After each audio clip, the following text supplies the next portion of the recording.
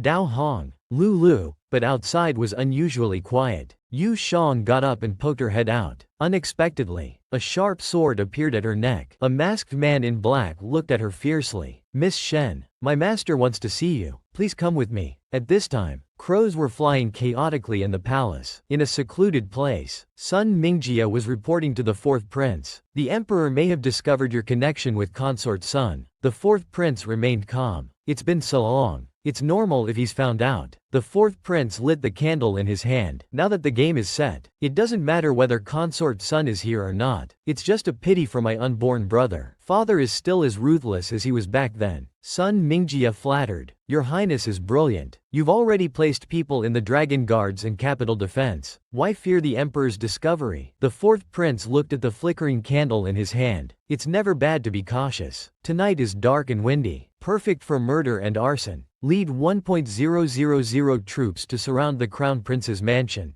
You must kill the crown prince. The fourth prince then turned to the guard behind him. You lead men to follow me to Qianqing Palace. The rest guard the palace gates. Don't let even a fly in. Moments later, the entrance of Qianqing Palace was completely surrounded. The fourth prince bowed towards the room, his voice like a bell. Your son pays respect to Father Emperor. This late-night visit is urgent. I hope Father Emperor will forgive me. The door creaked open. The eunuch supported the emperor as he slowly walked out. You've finally come. The fourth prince remained polite. Father Emperor has worked hard for many years. It's time to rest well. Your son has already drafted the abdication edict. Father Emperor only needs to stamp it with the imperial seal, and you can peacefully become the Emperor Emeritus. The emperor questioned sternly. If I don't stamp it, are you going to kill your old man? The fourth prince wasn't foolish. As ruler and subject, father and son, I would never commit regicide or patricide, but your son naturally has other methods. I heard the imperial seal is missing. I've come to help Father Emperor find it. Bring it to me. At this moment, an abrupt voice came from behind. Your Highness, save me. Yu Pinyin has broken in. He's still alive, but the next second, a sharp sword pierced through his chest. Sun Mingjia fell to the ground, dead. Yu Pinyin knelt on the ground. Your servant Yu Pinyin has come late to save your majesty. Please punish me. The emperor told Yu Pinyin to rise. Then with a wave of his hand, convey my imperial decree. The fourth prince's treason is unforgivable, but considering father-son affection, his life will be spared. Arrest him immediately and imprison him in the imperial jail. Yu Pinyin immediately seized the fourth prince. The fourth prince heard this and found it utterly ridiculous. Father-son affection? If you cared about that, you wouldn't have executed my mother when I was 4. If you cared about that, the crown prince position should have been mine back then. If you cared about that, you wouldn't have set this trap to lure me into taking this final step. But Father Emperor, you left Yu Pinyin as a backup plan, not knowing your son had one too. Bring her in. At this moment, the fourth prince's personal guard brought in Yu Shang, bound. Before everyone, Yu Pinyin was shocked, his grip loosening. The fourth prince took the chance to break free from the dilemma of love. How will Yu Pinyin choose? Like and save to support Yu Pinyin fighting for love. The fourth prince's rebellion to seize the throne. But unexpectedly, Yu Pinyin appeared. Fortunately, he had a backup plan. Taking Yu Shang hostage. Their relationship, the fourth prince knew all too well. The fourth prince held a dagger to Yu Shang, demanding Yu Pinyin hand over the tiger tally and withdraw his troops. Only then would he let Miss Shen go home. Yu Shang sneered at him. You conspirators trying to overthrow the throne want to drag my brother down with you. You think everyone is as heartless as you are. The fourth prince felt like dealing with Yu Shang, but she continued relentlessly. I'm talking about you. Living in the same palace, enjoying the same luxuries, having the same tutors, yet you didn't become crown prince. Instead of looking at yourself, you think the whole world owes you. Your face is thicker than the city walls. The fourth prince pushed the dagger in a bit further. You're asking for death. Yu Shang glanced sideways with a smile. Go ahead. I'm just a small woman,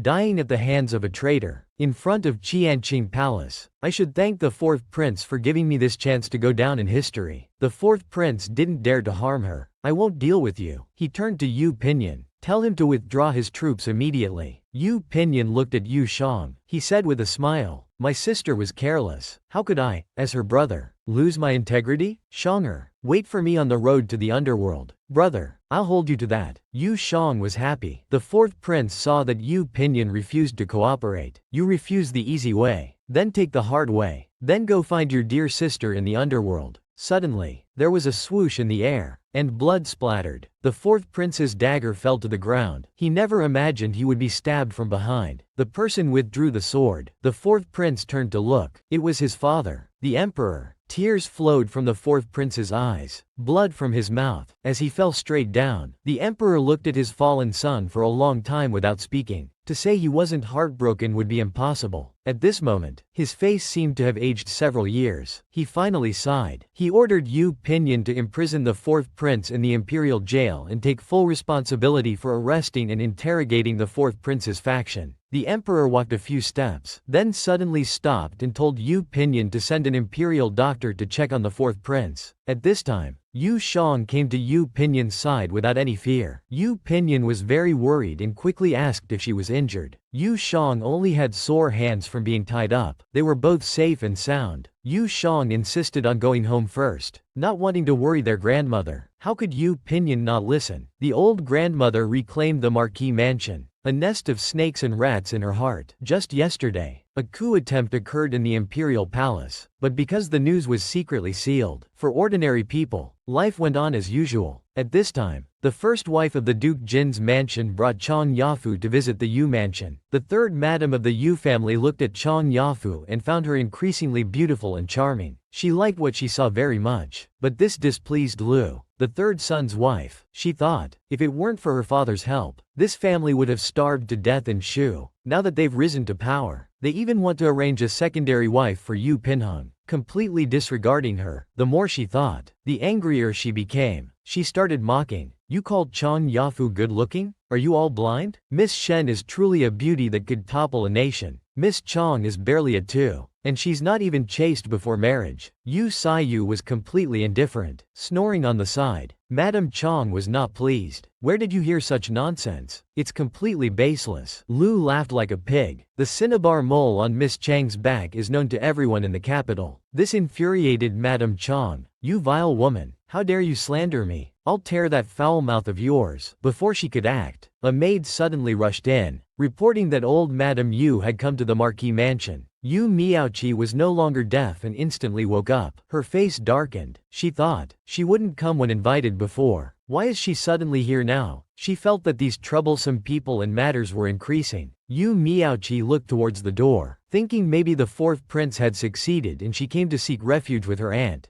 At this time, the old grandmother and Yu Shang had arrived at the main hall. Yu Miaoqi greeted them with a forced smile. Old madam, you've finally changed your mind and are willing to spend your retirement in our marquis mansion? The old grandmother didn't mince words. Your marquis mansion? Did you conquer the Western wrong or suppress a rebellion? How dare you call it your marquis mansion? Open your dog eyes and see clearly what this is. Zhou opened the imperial edict and read, by the mandate of heaven, the emperor decrees, Yu Pinyin has reclaimed the frontier, achieved great victory over the Western wrong, and quelled the rebellion. I am greatly comforted. I hereby bestow upon Yu Pinyin the title of Great General of Peace and immediately restore the title of Marquis of Yongle. Yu Miaoji staggered, almost falling to the ground, shouting, impossible, we still have the fourth prince. Yu Shang stepped forward, shattering his illusion. It seems sister doesn't know yet. The fourth prince has already been arrested and thrown into the imperial prison. I'm afraid he can't help you anymore. Yu Miaoqi, in a state of madness, rushed out the door. You're lying. This can't be true. At this moment, seeing the situation turn unfavorable, Madame Chang pulled Chang Yafu and hurriedly left. Yu Shang, watching the two flee, said, Grandmother, have Feng Mama notify Hizuki to come to the ancestral hall, and bring Lin along too. He has something to announce. Turning around, she finally noticed the two Chang family members leaving. The Jing Guo family is as opportunistic as ever. They cling to the third branch when it rises and run faster than anyone when it falls. Yu Shang also showed utter contempt. Indeed, what is grandmother planning to do? Yu Miaoqi truly deserved the title of a disheartened coward. He first completely sold himself out to the fourth prince, and now, he was tied up and brought to the ancestral hall by grandmother. The elders didn't know what this was about. The great elder asked the grandmother, who was offering incense, what was going on. Grandmother stood up. The two below are probably known to everyone, Yanner's birth mother and sister. However, for the sake of wealth and glory, they deliberately schemed to frame the Marquise's household and Pinyin. Moreover, when false news of Pinyin's death came, they slandered him as such an ungrateful creature. If they remain in the Yu family, they will eventually cause our family's downfall. Now, I ask the clan elders to witness, from this day forward, our Yu family severs all kinship ties with these two. Henceforth, we go our separate ways, never to be involved again. Lin wept profusely, shaking her head incessantly. The great elder wanted to persuade otherwise, saying it seemed a bit inhumane as they were Pinyin's blood relatives. Grandmother didn't hide anything anymore. They allied with the fourth prince and framed the marquis. Now that the fourth prince has fallen, when His Majesty purges the court, he will surely investigate them in the third branch. If you plead for them now, Be careful that you might end up with your head separated from your body in the future. The great elder was shocked. No need to hesitate. Cut ties immediately. The clan elders all agreed. Should we also sever ties with the third branch? Otherwise, if the emperor investigates, it would be a crime punishable by the execution of 9 generations. Lu, standing nearby, also spoke up. I also want to divorce Yu Pinhung. He intends to remarry, which has hurt me deeply. Please, old madam, make a decision for me. The third Madam Yu tried to pull her back. Yu Shang interjected. Then let them divorce. The third Madam Yu scolded Yu Shang. This is our third branch's family matter. What right do you have to decide? Yu Shang couldn't stand such people. Because I wield the knife while you're just meat. I'm the Shang Jun, and you're the criminal. The third Madam Yu gritted her teeth. Speechless, Lu hurriedly kowtowed, thanking Shang Jun. Meanwhile, in the emperor's Yangxin Hall, Yu Pinyin had found the fourth prince's correspondence and memorials. The emperor was very pleased. Considering he had just returned from Shijiang, he should have been allowed to rest well. However, with the current turmoil in the court and people's unease, the emperor could only rely on the crown prince and him. Once the dust settled, he would surely reward him generously. But Yu Pinyin knelt down and requested, I wonder if I could exchange these military achievements and rewards for an imperial decree from your majesty. This piqued the emperor's interest. Yu Pinyin looked at the emperor. I only ask your majesty to grant marriage between Shang'er and me. Would the emperor agree to Yu Pinyin's request? Shen Yuanqi recently encountered a troublesome matter. Usually, people guard against fire, theft, and close friends, but he had to guard against fire, theft, and Yu Pinyin. He was a person who strictly adhered to propriety. But ever since that day when Yu Shang received the emperor's marriage decree, Yu Shang had become increasingly unruly and unrestrained. She had just received the imperial edict from her father-in-law, and as soon as he left, she clamored about going to the marquise's mansion to find her brother. Shen Yuanqi felt that as a girl, she should be more reserved. But before he could finish speaking, Yu Shang had already disappeared in a flash. Shen Yuanqi shook his head and sighed. Having a husband to be really changes things. In the evening, a carriage was heading towards the Yongle marquise's mansion. It was the Shen Yuanqi siblings by now. Yu Shang had carefully dressed up. It seemed that her brother must really like Shen Yuanqi. I really don't understand. Is it necessary for the sister to meet like this? Yu Shang is willing. A woman dresses up for the one who pleases her. You don't understand. By now, Yu Pinyin was already waiting at the entrance of the marquis mansion. The party members already knew that Yu Shang was coming. Yu Shang pushed aside the carriage curtain and shouted, Brother, from afar, I'm here. After getting off the carriage, she rushed into Yu Pinyin's arms. Yu Pinyin held Yu Shang in his arms and lifted her. Shang'er has lost weight. Haven't you been eating well lately? Yu Shang spoke bluntly. I've been thinking of you so much that I couldn't eat or drink. Of course I've lost weight. Shen Yuanqi watched from the side, feeling extremely awkward. She quickly advised Yu Shang, isn't your leg better now? It might not be appropriate for General Yu to keep carrying you. Yu Shang lied. The master said my bones haven't fully healed. Walking too much could easily lead to arthritis. Shen Yuanqi had a look of disbelief. Then let Big Brother carry you.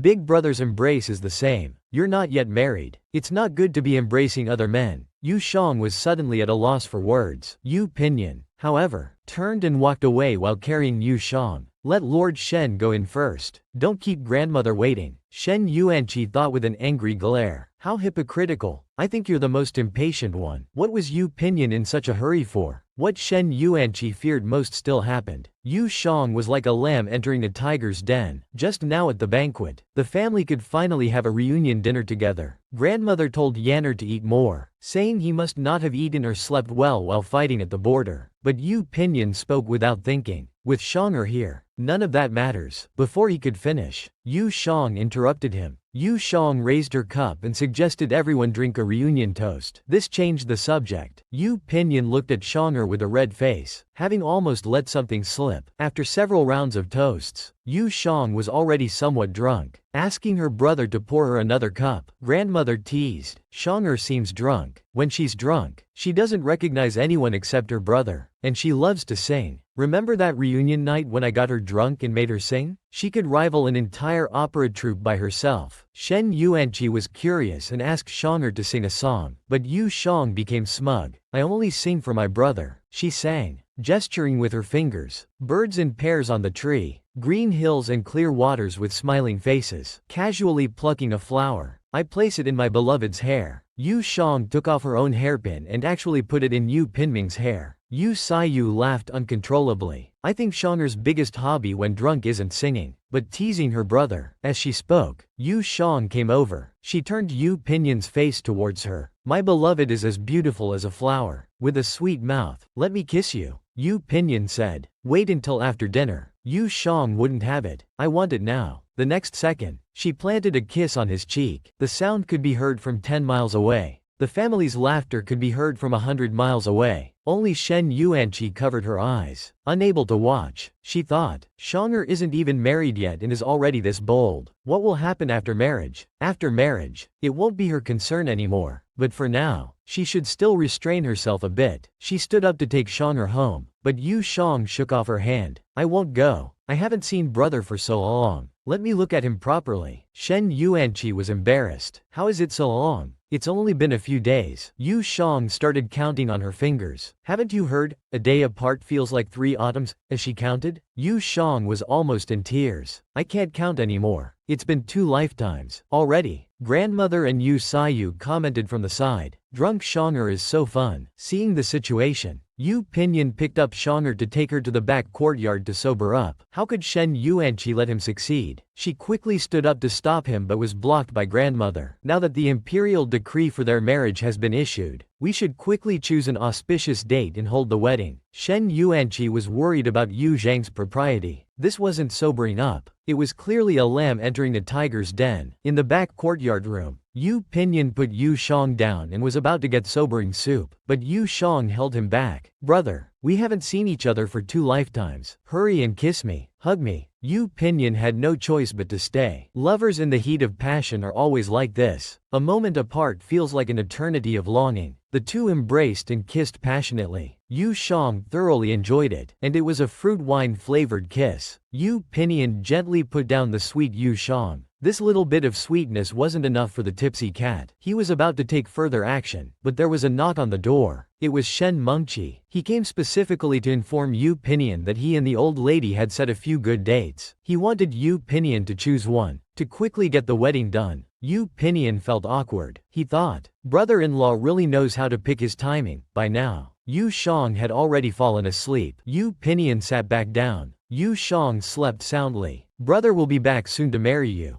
Grandmother is too confused. She actually released Yu Miaoqi. Isn't this like letting a tiger return to the mountain? In the imperial prison? The 4th prince stared at the Zanyi guard before him, silent for a long time. Legend had it that the dragon scale guards were divided into 2 parts. The red-robed ones were overt, the Zanyi ones covert. He never expected to see them here, so father never trusted me. It's not unfair that I lost this battle. At this time, Yu Miaoqi and her mother were also imprisoned in the imperial jail. Passing by the 4th prince, Yu Miaoqi saw him, still deluded. She asked, 4th brother, why are you here? Shouldn't you be in the imperial court? The 4th prince sneered. This prince would also like to know. Why don't you ask your dear brother for me? Yu Miaoqi's heart sank. Is there anyone in this world who can save me now? The 4th prince laughed loudly. Yu Miaoqi, I used to think I was the most pathetic and foolish person in the world, but after seeing you, I feel much better. Back then, with just a little enticement from me, you helped frame your own brother. With your cold-hearted, ungrateful, and self-serving nature, how could this prince ever fancy you? These words deeply hurt Yu Miaoqi. She fell to her knees. It wasn't like this in my dreams. In my dreams, I was your imperial consort, and would later become the empress. At this moment, a new female prisoner was also brought in. Your Pinyan's stepmother and sister. The woman slowly walked by, mocking mercilessly. You should have had endless glory and wealth, yet you insisted on opposing him. Now that you're accompanying us to the underworld, I suppose we're not at a loss. Yu Miaoqi stood up, cursing loudly. Stop your nonsense. Big brother is just scaring you. He wouldn't be so heartless. Yu Pinyan happened to arrive at the prison and heard these words. This marquis has already severed ties with you too. What does your life or death have to do with me? Yu Miaoqi exclaimed. Big brother is here, and immediately knelt down. Big brother, I know I was wrong. Please forgive me. Even if we've severed ties, I'm still your blood sister. How can there be reason to execute one's closest kin? Yu Pinyin coldly said. It's too late for you to talk about blood relations now. You reap what you sow. Plant evil seeds, and you'll harvest evil fruits. 3 months had passed since Yu Miaoqi and her mother were imprisoned. Today was the first time they had meat. It was roast chicken. Usually, it was just rice porridge or steamed buns. Madame Lin eagerly tore off a chicken leg. Yu Miaoqi suddenly woke up. The next second, she knocked the roast chicken out of her hand. She shouted, "This is the last meal before execution. We can't eat it." Madame Lin now thought clearly. I deserve to die 1,000 deaths. What's there not to eat? Do you still hope someone will come to save us? To help you, I abandoned my mother-in-law, framed my son, and even lost my status as Junzi's wife. But in the end, all we have is this last meal. Everything is retribution. Yu Miaoqi cried miserably, refusing to eat this last meal no matter what. At this moment, footsteps approached. It was the old grandmother. Yu Miaoqi saw hope. "Grandmother, are you here to save us? Your granddaughter knows her mistakes now? I'll listen to you from now on and won't cause any more trouble." Madame Lin also cried out, "Mother, have you really come to send us off? Your daughter-in-law knows her mistakes too. I've wronged all of you." Grandmother told the jailer to open the cell door. "Now you know your mistakes. It's all too late." The cell door creaked open. Yu Miaoqi felt extremely smug, thinking grandmother surely couldn't bear to part with her direct bloodline and had come to release her. She said, "From now on, granddaughter will surely be filial to grandmother." Grandmother replied, "I'm not doing this for you, but to silence the gossip. Yanner still has to live, and can't be tainted with the reputation of having executed relatives, unlike you, who have become no better than beasts." Yu Miaoqi didn't care. "Let the old hag curse. When I return, I'll still be the legitimate young lady of the Yongle Marquis Manor." Will her dream come true? Today is clearly Yu Zhang's big day, yet the matchmaker insists on making Yu Shang cry. What's the reason for this? Just a few days ago,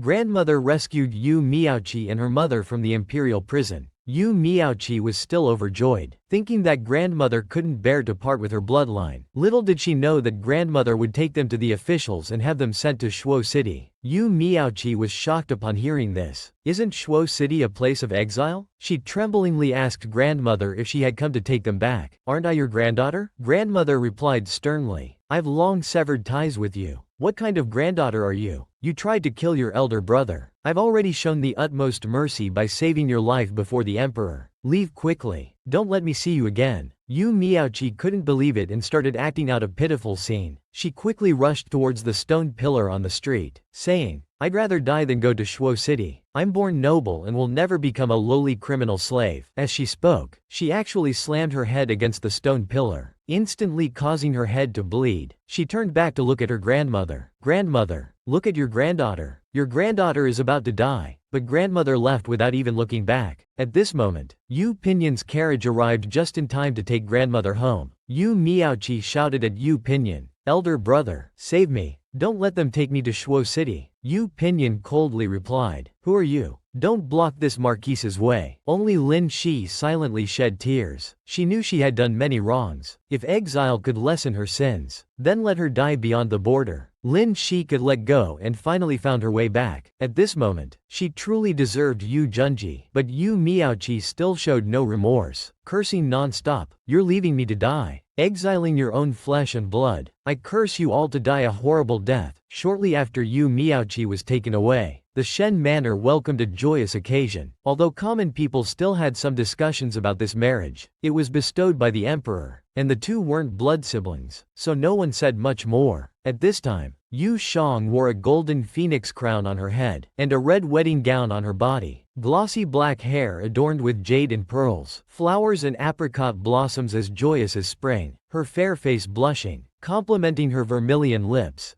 delicate eyebrows and almond eyes, a beauty like a flower, graceful figure, enchanting and beautiful. The maid Dao Hong praised her mistress as the most beautiful in the world. Yu Shang was delighted to hear this and immediately rewarded Dao Hong with a gold ingot. At this time, the matchmaker told Yu Shang she should cry for her wedding, but today was Yu Zhang's big day. She could barely contain her smile. How could she cry? Isn't this forcing the impossible? Shen Yuanqi blocked the door. "If you don't cry today, we won't have this wedding." You can stay home with your elder brother for a few more years. These words almost scared Yu Jang to tears. I'll cry. Alright? Oh, my heartless elder brother, actually blocking me from getting married. At this moment, Lulu came to report that the groom's party was almost at the door. Yu Jang actually lifted her skirt and ran out, showing no sign of restraint. Shen Yuanqi told her to slow down. She had forgotten to take the bridal veil. Yu Jang turned back to take the veil. Shen Yuanqi gave her some more advice. Although you've lived with him for over 10 years, Chen Kun is different now. If you're bullied in the future, come find your elder brother. I will definitely stand up for you. Yu Jang, feeling her brother's deep affection, also had tears in her eyes. I understand. After her brother finished speaking, Yu Jang turned to leave. The matchmaker shouted, "The bride is leaving." As the saying goes, the eldest brother is like a father. Watching Yu Zhang's receding figure, Shen Yuanqi, like an old father, couldn't help but shed tears. Today is Yu Jang and Yu Pinyan's big day. They've been through life and death together. Yu Pinyan finally marries Yu Jang. At the gate of the Yongle Marquis Manor, the place was already packed with guests. He bowed to his grandmother. Grandson greets grandmother. The old grandmother was overjoyed. Quickly, bring out my granddaughter-in-law. Yu Pinyan approached the carriage door, slowly lifting the curtain. Shanger, I'm here. Yu Jang, holding the bridal veil, was breathtakingly beautiful. What are you standing there for? Hurry up and carry me out. Grandmother is getting impatient. I think it's Yu Jang who's impatient. Haha. Yu Pinyan then carried Yu Jang out of the carriage. You only see the grandmother being anxious. How can you not see me being anxious? Yu Jang covered her face and leaned over. Both eyes saw Dao Hong. Lulu timely threw candies, letting everyone share in the joy of the Marquise's household. On the ancestral hall of the Yu family, the 4 large characters, respect ancestors, cultivate virtue, were prominently written. Finally, in the ancestral hall, Shang and Yu Pin strictly followed the red thread. The wedding officiant shouted, "First bow to heaven and earth." Yu Jang was overwhelmed with emotion. He originally came here through time travel, only to be tripped up by the crowd. The wedding officiant continued, "Second bow to the parents." The couple turned to bow to the grandmother. The grandmother hadn't been this happy in a long time. She said, "Good," 3 times in a row. Yu Jang was still reminiscing about his unintentional act, which accidentally saved Yu Pinyan. If he still wanted to establish himself in the Marquise's household, he must cling tightly to Yu Pinyan's support. The wedding officiant shouted loudly. Husband and wife bowed to each other. The two bowed slightly to each other with mutual respect. He had unknowingly been here for 5 years already. What was originally an approach with impure motives unexpectedly brought warmth and love. The image of Yu Pinyan protecting him still seemed vivid in his mind, finally reaching this day, allowing him to have his own family in this world. At this moment, little Chu was also staring in amazement from the crowd. Shanger looked so beautiful today, and Shen Yuanqi was smiling with tears in his eyes beside him. Little Chu secretly glanced at him a few times, thinking to himself, wondering if he would look this good in the future. The wedding officiant shouted, "Send them to the bridal chamber." Everyone followed along. Only then did Shen Yuanqi realize that the 9th princess had been staring at him the whole time. Little Chu, being watched by Lord Shen, turned his head away shyly and blushed. He opened a wedding cake, then handed it to Shen Yuanqi. "Lord Shen, the wedding cakes from the Marquise's household taste extremely good. I got one for you too." Shen Yuanqi was surprised and hurriedly thanked the princess. The 9th princess, however, was not formal with him. She told Lord Shen to just call her Little Chu. Like with the lotus seed cake, Shen Yuanqi was somewhat embarrassed and stood there blushing. But this appearance seemed quite adorable in Little Chu's eyes. Shen Yuanqi shyly scratched his head. Little Chu cheerfully responded, "Everyone has gone to the bridal chamber now." A gentle breeze blew by, bringing the sour smell of first love. Eating this dog food, and eating a double portion at that. Allow me to burp first. On the bride's wedding day, eager to enter the bridal chamber, she actually stripped herself naked, waiting for the groom to return. Just now, the wedding officiant sent Yu Jang to the bridal chamber, and asked the bride to eat dumplings, then asked if the dumplings were raw. The onlookers laughed heartily. Yu Jang raised her index finger. "Raw, each one rawer than the last." This amused Yu so much that she simply said, "Just say you'll have one after another then." Xiao Zhan then teased his ewer. When will you give me a big fat boy? Yu blushed and quickly covered his mouth. Stop it. Don't talk nonsense at your big brother's wedding. Xiao Zhan didn't mind. Then we'll talk about it slowly when we get home. After saying this, he went forward to urge his big brother that it was time to go outside for toasts. Yu Pinyin was not worried. When it comes to drinking, I'm not afraid of you. Then he turned back to ask Yu Zhang's permission. Yu Shang told him not to get drunk. Everyone left. Yu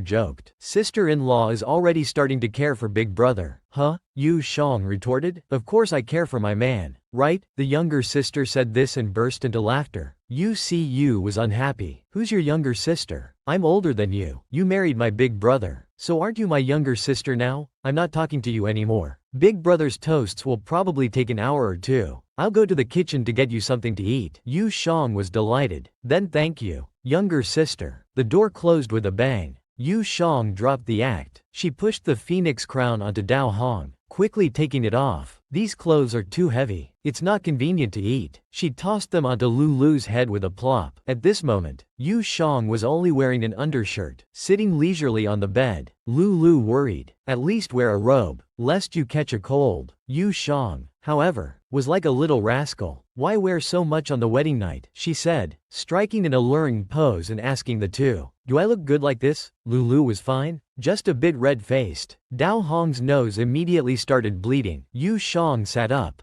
giving a thumbs up. Your responses are satisfactory. At this moment, Yu Shang felt something uncomfortable beside her. Opening it, she found many peanuts. She invited the two to eat peanuts together. She also asked Lulu to hurry and urge the groom. Lulu had never heard of a bride urging the groom. The young lady returning to the room doesn't know shame. Yu Shang munched on peanuts. With an innocent look. It's the wedding night. We should do shameful things. Why should I know shame? Lulu glanced at Dao Hong, gesturing for her to say something. Dao Hong instead asked, don't you like peanuts? Lulu rolled her eyes. She felt a bit tired with her thoughtless mistress and companion. Not long after, Yu Pinyin, who had just boasted, was already too drunk. Supported by his subordinates, he slowly walked towards the bridal chamber, until his subordinates told him that Minister Shen had gone far. He immediately sobered up. Finally, I don't have to pretend to be drunk. Go back and claim your reward. At this time, Yu Shang and Dao Hong were playing games in the room. Yu Pinlian arrived at the door and heard continuous laughter from inside, so he peeked through the door crack. What are they playing that's so fun? It turned out Yu Shang was throwing peanuts into the air, trying to catch them in her mouth. Unfortunately, each time they hit her head, scattering peanuts all over the floor. Yu Pinlian pushed the door open. You're having so much fun. Yu Shang was startled, quickly striking an alluring pose. Dao Hong swiftly covered up the crime scene. Yu Shang, suddenly demure with a flushed face. Husband, you're back. Yu Pinyin burst into laughter. If I hadn't just seen you eating peanuts, I would have been fooled by this act. This made Yu Shang a bit angry. What's so funny? Hurry over here. They say a spring night is worth 1,000 gold. You don't know how many tens of thousands you've wasted. Yu Pinyin hurriedly went forward and embraced his wife. I was wrong. I can't make up for the lost time. The two embraced and kissed passionately. This moment had finally come. A rhythmic music began to play in the room. From then on, they lived a shamelessly happy life. In the blink of an eye, 3 years passed, and another big event occurred. The new bride had entered the marquise's mansion but hadn't conceived in 3 years. Passers-by gossiped. Grandmother even got into a fight with someone. Just now, the Yongle marquise's mansion was changing to a new plaque. It had become the Yu Duke's mansion. The crown prince had ascended to the throne. To reward Yu Pinyin for recapturing the Western Rong, he was specially granted the title of Duke. Those who knew better came forward to congratulate. The old grandmother was delighted, but some tactless and gossipy women said, "What's so great about being a duke? There's still a hen that can't lay eggs in the family." 2 years after entering the door and still no movement, afraid she can't bear children. When grandmother heard this, she couldn't stand it. Grabbing the broom from Feng Mama's hand, she wanted to teach them a lesson. Whether we have children or not is our Yu family's business. What's it to you? That woman dodged quickly, shouting, "Help, come and see. Old Madam Yu is hitting people." This shout drew the attention of all the neighbors. In Yu Zhang's small courtyard, she was happily kicking a shuttlecock. She had kicked it 91 times in a row. Dao Hong applauded. At this moment, Lulu hurriedly arrived. The old madam is arguing with someone at the door. Yu Shang caught the shuttlecock in midair. What's going on?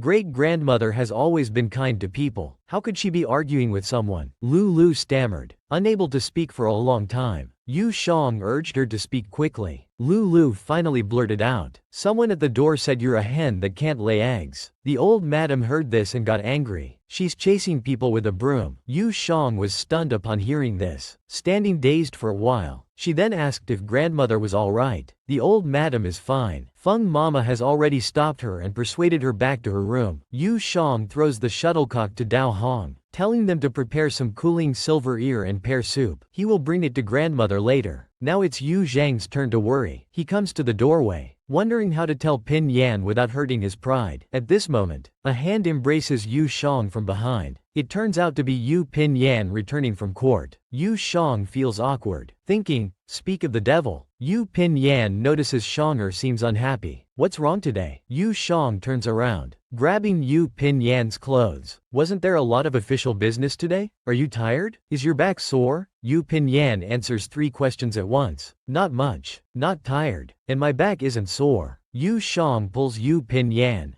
Then come into the room with me. Once inside, Yu Jang pushes Yu Pin Yan onto the bed, with a serious expression. Why don't we find a doctor to check on you? Ignoring symptoms isn't good. If a small illness becomes serious, we'll regret it for life. Yu Pin Yan doesn't understand. But I'm not sick. Why call a doctor? Yu Jang glances at Yu Pin Yan, scared. Who knows? Yu Pin Yan leans closer, teasing. It seems my performance last night didn't satisfy my wife. How about I make it up to you now? But Yu Jang pushes him away. Be serious. Don't joke. We've been married for 3 years but still don't have children. Don't you find it strange? I've secretly consulted a doctor. He said my body is fine, so the problem must be with you. Whatever your problem is, I'll always be by your side. But what exactly is Yu Pin Yan's problem? A new bride married to a groom for 3 years but unable to conceive. The reason turns out to be with the groom. Just now, grandmother got into a fight with someone over Yu Zhang's inability to bear children. After Yu Pin Yan returns from court, Yu Jang informs him of this matter. Unexpectedly, Yu Pin Yan already knew the reason for not conceiving. It turns out that right after their marriage, he had asked Dr. Pu. At that time, Shonger was too young, and early pregnancy would be bad for her health. He also selfishly wanted to spend more time with Shonger, so he took it upon himself to ask Dr. Pu for contraceptive methods. At the time, he was afraid of worrying Shonger, so he never mentioned it. He didn't expect it to cause such a misunderstanding. He had also told grandmother, but she couldn't persuade him. She agreed. Yu Jang suddenly realizes. She gives Yu Pin Yan 2 little punches. It turns out he was the only one kept in the dark. Yu Pin Yan starts his puppy love mode. I was wrong. Dear, please forgive me. Your husband. Yu Jang glances secretly, smiling slightly. That might be difficult, unless you give me a child right now. Yu Pin Yan wants to say something more. Yu Jang signals him not to speak, but to feel with his heart. The couple, deeply in love, resume their shameless life. 2 months pass in the blink of an eye. Early one morning, Yu Jang hurries to pay respects to grandmother, but Yu Pin Yan delays her for a while. If grandmother questions, he will take all the blame. The couple arrives at the living room. Grandmother has already prepared a table full of delicious food, waiting for them. Yu Jang sees crystal shrimp dumplings and starts drooling. Grandmother loves her the most. Grandmother scolds. How old are you to still act so spoiled? But Yu Jang only eats 2 bites before retching repeatedly. These shrimp feet smell so fishy. Grandmother tastes it and feels it's the same as usual. Yu Pin Yan suggests she drink some porridge instead. Before drinking, Yu Jang finds even the smell fishy. Is the cook sick? The skills have greatly declined. Yu Pin Yan doesn't smell anything fishy. Lulu speaks up. Could the young lady be ill? Yu Pin Yan hears this and panics. He orders someone to quickly fetch the imperial doctor. Soon the doctor arrives. After taking her pulse, the doctor smiles broadly. Congratulations. Madam is pregnant, already over 2 months along, and the fetus is stable. Yu Jang found this strange. He clearly had his period last month in Kui Shui. Yu Pinyin was worried. He asked the imperial physician to examine the case carefully again. The physician explained that there was nothing wrong with the lady's body. Some women do experience bleeding in the first 2 months of pregnancy. Although unusual, it doesn't harm the body. He then prescribed 2 doses of medicine to protect the fetus. Taking it for 2 or 3 days should suffice. Yu Jang couldn't believe it. She touched her belly. I really have a baby. I'm going to be a mother. Yu Pinyin was also happy. I'm going to be a father too. Congratulations. Yu Shang was so happy that she jumped up and planted a kiss on Yu Pinyin's face. After the imperial physician gave some instructions, he handed the prescription to the nurse. He would come back for a follow-up in 10 days. Grandmother naturally gave him a reward. Please walk slowly. Imperial physician. At this time, Yu Pinyin and Yu Shang were still cuddling. Grandmother worried. That's enough hugging. Quickly put Shanger down. Don't let her fall. But skipping breakfast is not good. So she asked Yu Shang what she wanted to eat. Even if it's from the ends of the earth, she would get it for her. However, Yu Shang only craved the extra spicy red oil wontons from Tianxianglu, the kind with extra chili oil. Grandmother indulged Yu Shang and went to get red oil wontons. But on the way, Yu Shang encountered an old rival. But this time, she felt compassionate. A woman carries a child for 9 months, yet still has to set up a stall in the cold wind to make a living. Just now, Yu Shang learned that she was 2 months pregnant. Without much appetite, she only wanted to eat red oil wontons from Tianxianglu. The family set off in a carriage. The route passed through Changning Street. Yu Shang thought about checking on an old friend on Changning Street, so she asked the coachman to drive in and take a look. Yu Pinyin understood her thoughts. Little jealous one. That's ancient history. You're still holding a grudge? Yu Shang stubbornly said. I insist on holding this grudge, and I'll hold it for a lifetime. Could it be that you're feeling pity for her? Grandmother quickly gave Yu Pinyin a look. Your brother only cares for you. How could he pity others? He had to go along with it. Heaven knows. Let alone pity. I haven't even glanced at anyone else. Yu Shang heard this and felt content. That's more like it. So, women indeed need to be coaxed. Those men who don't like to coax should quickly learn. Look, they've arrived at Changning Street. Yu Shang peered out the carriage window. She asked Lulu to buy the cheapest box of rouge. Lulu came to the stall. The vendor, Chang Yafu, enthusiastically introduced the rouge to Lulu. Lulu was stunned for a moment. Chang Yafu then realized it was Lulu. She looked behind Lulu. Who else could be in the carriage but Yu Shang? What are you doing here? Yu Shang smiled faintly and said, naturally, I'm here to buy rouge. Madam Hu, I see. Previously, Chang Yafu had boasted to Yu Shang that she was going to be a marquise's wife. Unexpectedly, fate played a trick. Her father was involved in the Fourth Prince's rebellion, and the whole family was demoted to servants. She was bought by a merchant named Hu Gui who did small business. Her careless words from before unexpectedly came true in this way. If she hadn't been greedy for wealth and glory back then, and had married Yu Pinyin early, she would be the real Madam Hu now. Yu Shang waited for a while. Seeing Chang Yafu not moving, she feared she was unwilling to do this business. Chang Yafu quickly chased after them. Madam, you jest. In business, how can we refuse customers? This is the cheapest De Hong Chun. Only 2 copper coins. Yu Shang looked at her hands, blue and red from the cold. She frowned slightly, took the rouge, and felt a bit uneasy. How many months pregnant are you now? In response to Madam, over 9 months now. Yu Shang asked Lulu to pay. Let's go quickly. Lulu threw down 2 copper coins. The carriage continued on its way. Chang Yafu watched the departing carriage. She thought, there's no medicine for regret in this world. This must be my fate. Yu Shang looked at the rouge in her hand, feeling pity. Let Lulu bring a few unfamiliar maids later. Buy out all the items from Chang Yafu's shop. Grandmother comforts Yu Shang. Our Shanger may have a sharp tongue, but she has a kind heart. Seeing Chang Yafu pregnant for 9 months and still setting up stalls in the cold wind, she couldn't bear it. Yu Shang stubbornly denies. I didn't. It's just that the new year is coming soon. I'm buying some preserved cosmetics for the maids in the courtyard to make them happy. Besides, I'm now a proper marquise. If I keep dwelling on these old matters with her, it would seem as if she's too important. Grandmother is pleased. It's good that you've come to terms with it. You're pregnant now and shouldn't worry too much. When you reach 3 months, we'll call CU back for a meal. Let him share in the joy. He's been married for 2 years now, but there's still no news. Yu Shang,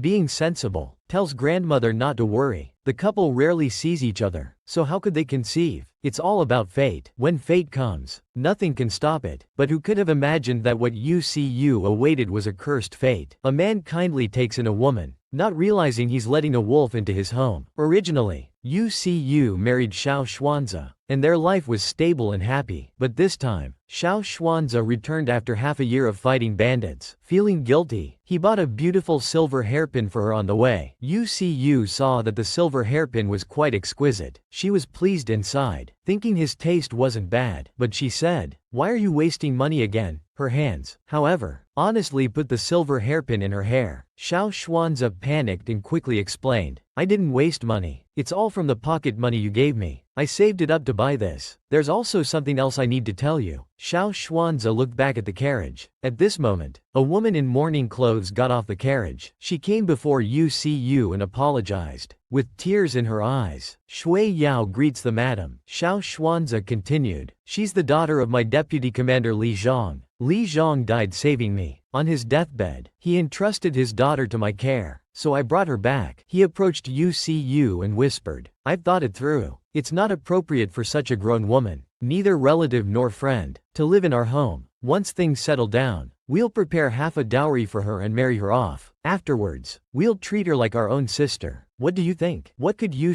do? He had planned everything before asking her. If she sent the girl away now, wouldn't she be seen as heartless? "You go in and take a bath first. I'll take care of this girl." But Xiao Xuanzi turned to leave, saying he still had to report to the emperor and wouldn't come in. He also had drinks with colleagues in the evening, so they shouldn't wait for him for dinner. Yu sighed in the cold wind. He just came back and left, not even asking how things were at home, how she was. She then turned to Shui Yao, telling her to come in together. In no time, Yu had servants prepare a courtyard. All the supplies were new. She told Shui Yao to stay there for now and to let her know if anything was needed. Shui Yao quickly knelt to thank her. Now that she was alone and helpless, having a roof over her head was already more than she could ask for. How could she have any other requests? Yu saw that she was also a pitiful person and told her not to be so formal. From now on, she should treat this place as her own home. Stay here comfortably. It's cold now, so the blankets might not be thick enough. I'll have someone bring 2 new ones over later. Shui Yao expressed her gratitude profusely, but unexpectedly, after Yu left, Shui Yao lifted her hat and took out a silver hairpin identical to Yu's. Then she put the hairpin in her hair, feeling jealous and resentful. "Xiao Xuanzi, my father saved you, yet you want to pass me off to someone else. How could things be so easy in this world? I've remembered the Xiao mansion. From now on, I won't leave easily." What will Shui Yao do next? A man kindly takes in his subordinate's daughter, not realizing he's letting a wolf into his home. It turns out that Xiao Xuanzi returned drunk in the evening after drinking with colleagues. He was heading towards his wife's chambers, but Li Shui Yao suddenly appeared on the way, calling out, "My lord." It was dark and windy, hard to see clearly. Xiao Xuanzi only saw the shining silver hairpin he bought for his wife. He went forward, cupping Li Shui Yao's face. "Wife, you look beautiful with the silver hairpin." Li Shui Yao didn't say much, just helped Xiao Xuanzi into the room to rest. Time passed slowly. The sky was filled with twinkling stars. Yu waited inside the house until midnight. Xiao Xuanzi still hadn't returned. At that moment, a maid rushed into the room, shouting, "Not good. The master came back drunk and entered the wrong room. He's now in Miss Li's room." Yu was shocked and pale. She hurried to Li Shui Yao's room, kicked open the door, and shouted, "Xiao Xuanzi, what's going on?" At this time, Xiao Xuanzi was holding a silver hairpin, looking confused. Li Shui Yao was crying with a wronged expression. Xiao Xuanzi carefully examined the situation and finally realized, "It's my fault. I mistook the person. I didn't expect Miss Li to have bought an identical silver hairpin." Yu quickly pulled out her own silver hairpin. She compared the 2 hairpins side by side. They were indeed identical. It seems Miss Li was well prepared, intending to stay in the Xiao household. Li Shui Yao defended herself. "Madam, I really didn't mean to." Xiao Xuanzi also tried to mediate. You misunderstood. Miss Li surely isn't what you think." Yu immediately retorted. "It seems I've misjudged her character. Come, send Miss Li to Blackfield Manor now. This estate yields 500 taels annually. Consider it Miss Li's dowry. From now on, Miss Li is free to marry as she wishes, with no further connection to our household. What do you think?" "My lord?" Li Shui Yao panicked upon hearing this. She quickly begged Xiao Xuanzi, "Brother Xiao, I'm already yours now. Can you really bear to see me marry someone else?" Xiao Xuanzi softened, and had to plead for her. "She is after all my benefactor's daughter, and I've compromised her virtue. Why don't we bring her into the family? Yu Sayu trembled as she heard this, tears unconsciously streaming down her face. Not long after, the old grandmother at the Yu Duke's mansion received a message from someone in the young master's household, informing her and the third young miss about the new concubine. The grandmother sighed. Xuanzi is good in every way, except his heart is too soft. That's why he's easily manipulated by those with ulterior motives. I just hope he learns from this mistake and remembers that the Li girl isn't easy to deal with. As long as he lives well with Sayu in the future, it's fine. Yu Shang, however, was more open-minded. Whether she's jealous or not, Sayu is still a Yu family daughter. If she's mistreated, isn't the Duke's household capable of supporting his sister-in-law? The grandmother thought about it and agreed. You're right. 8 months passed in the blink of an eye, and Yu Shang was about to give birth. How difficult it was for women in ancient times to give birth. It was absolutely like going through hell. Just now, Yu Pinion returned from court. Yu Zhang's belly was now round and full. While eating hawthorn, she asked him why he came back so early today. It turned out Yu Pinion had taken a month's leave to accompany Yu Shang. With many officials at court, they could manage without him, but he only had one wife, and nothing could go wrong with her. Yu Shang found his words sweet. Come here and let me kiss you. The two kissed. How do you feel today? The little one is behaving well. I'm okay. Just my legs are a bit swollen. Yu Pinion sat on the edge of the bed. Let me massage them for you. Yu Shang picked up a hawthorn. She stuffed it into Yu Pinion's mouth. He chewed a couple of times. It was so sour that he kept sticking out his tongue. Yu Shang laughed heartily. How can super sour hawthorn not be sour? But suddenly she felt something was wrong. Her whole body trembled, and her stomach hurt badly. Yu Pinion was alarmed. He quickly asked Yu Shang to call for the midwife. It seemed like she was about to give birth. In no time, the entire Duke's mansion was bustling with activity. Some were boiling water, some preparing food, some calling for the midwife. The grandmother told the midwife to hurry in and check, as her daughter-in-law was waiting inside. The midwife wasn't rushed, but first asked about the situation. The grandmother was a bit worried. Her water broke about an hour ago. Now she says the pain comes in waves. The midwife patted the old lady's hand. Don't worry, I will make sure to deliver your great-grandchild safely. The grandmother instructed. Boy or girl doesn't matter. What's important is that both mother and child are safe and sound. The midwife entered the inner room and opened the door. She saw the Duke of Yu guarding Yu Shang, who was crying and shouting. I don't want to give birth. Put this thing back inside. Yu Pinion comforts her. All right,